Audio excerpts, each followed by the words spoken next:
শনিবার সারা দেশের সঙ্গে রাজ্যে অনুষ্ঠিত হয় এই বছরের জাতীয় লোক আদালত। ত্রিপুরা হাইকোর্ট ছাড়াও রাজ্যের সব জেলা এবং মহকুমা আদালত চত্বরে বসে এই লোক আদালত। মোট 42টি বেঞ্চে 17,938টি মামলা নিষ্পত্তির জন্য তোলার উদ্যোগ ছিল।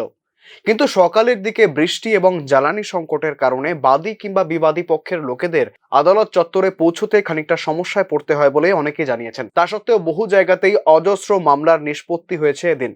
আগরতলায় একাধিক জায়গায় লোক আদালতের আয়োজন পরিদর্শন করেন আইন সেবা কর্তৃপক্ষের এক্সিকিউটিভ চেয়ারম্যান তথা বিচারপতি অরিন্দম লোধ। সাংবাদিকদের মুখোমুখি হয়ে এক প্রতিক্রিয়ায় তিনি বলেন, যে উদ্দেশ্য নিয়ে এই আয়োজন তা সফল হয়েছে বলা যায়।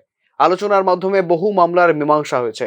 ন্যাশনাল লোক আদালত হচ্ছে দেশের অন্যান্য জায়গার সাথে। তো আমাদের রাজ্যে টোটাল পেন্ডিং আছে 13,864টা কেস পেন্ডিং। এর মধ্যে petty offence, NI act, matrimonial, divorce matter, all everything is there. তো আজকে শুরু হয়েছে 10:30 নাগাদ, কিন্তু বৃষ্টিটা এমন সময় নামলো যার জন্য লিটিগেন্টসদের আসতে খুব অসুবিধা হচ্ছে, এবং একটা পেট্রোল ক্রাইসিসও আরেকটা অ্যাসপেক্ট, যার জন্য এবার রেডি।